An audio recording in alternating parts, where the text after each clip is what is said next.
গতকাল ছিল আমার জি বাংলার তারে ধরি ধরি মনে করি সিরিয়ালের ফার্স্ট ডে। আর তার মধ্যে আমি ছিলাম হালির শহরে। তো সকাল সকাল ট্রেনে উঠে পড়লাম। এমন করছিলাম কারণ আমার সানগ্লাস দিয়ে অপোজিটের মানুষকে দেখা যাচ্ছিল, বাট তোমরা দেখার চেষ্টা করো না।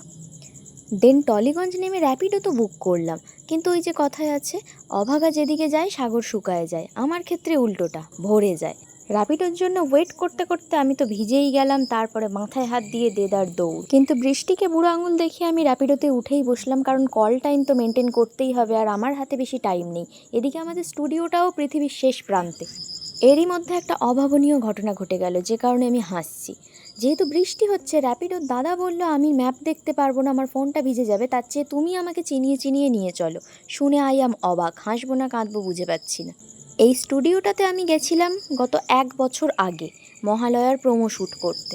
তো রাস্তা আমারও খুব একটা জানা নেই। তার মধ্যে হয়েছে কি, যে রাস্তায় যাই সে রাস্তায় দেখি খোঁড়া, একেই বলে কপাল। যাই হোক, অবশেষে 20 মিনিট লেটে আমি স্টুডিওয় গিয়ে পৌঁছালাম। স্টুডিওতে ঢুকেই প্রথমে গণেশ স্যারের কাছে চলে গেলাম তাকে প্রণাম করতে। তিনি স্টুডিওয় ঢোকার মুখেই বিরাজমান। এটা হলো দাসানি 2 স্টুডিও। ভীষণ বড় স্টুডিও, আমাদের যত স্টুডিও আছে তার মধ্যে হয়তো এটাই সব থেকে বড়। শ্যুটের ফাঁকে যদি কোনো টাইম পাই তাহলে আমি পুরো স্টুডিওটা ঘুরে একটা ভিডিও বানাবো এবং নেক্সট কোনো ভিডিওতে আপলোড করব। এদিকে বৃষ্টির জন্য আমার হালাত খারাপ, চুল ভিজে পুরো একসা। কিন্তু এখানে এসে দেখি আরও দারুণ একটা ব্যাপার। এই দেখো, এরাও দেখি গামছা শাড়ি কাপড় সব ভিজিয়ে শুকাতে দিয়ে দিয়েছে। কিন্তু আমি ভাবছিলাম ওইখানটাতে দড়ি টাঙালো কী করে। আর তারপরেই আমাকে একটা সাদা শাড়ি পরিয়ে দেওয়া হলো, আর শাড়ি পরতে না পরতেই হাতে স্ক্রিপ্টও চলে এলো, মানে শান্তি নেই জীবনে। তারপর আমি চলে গেলাম মেকআপ রুমে। তো আমি মেকআপে বসে পড়লাম, আর মেকআপের দাদার যে কী লাগ ভালো ছিল, কারণ আমি তাকে চিনি না। আর যেহেতু সিরিয়ালের ফার্স্ট ডে, তাই প্রথম দিনের জন্য আমি তাদেরকে ছাড় দিয়ে দিলাম। আমি অন্তত বকে বকে প্রথম দিন মাথা খাইনি কারুর। আর এই যে আমার ফুল মেকআপ ডান। আর এদিকে দেখো আমি কী হারে বকা অলরেডি শুরু করে দিয়েছি।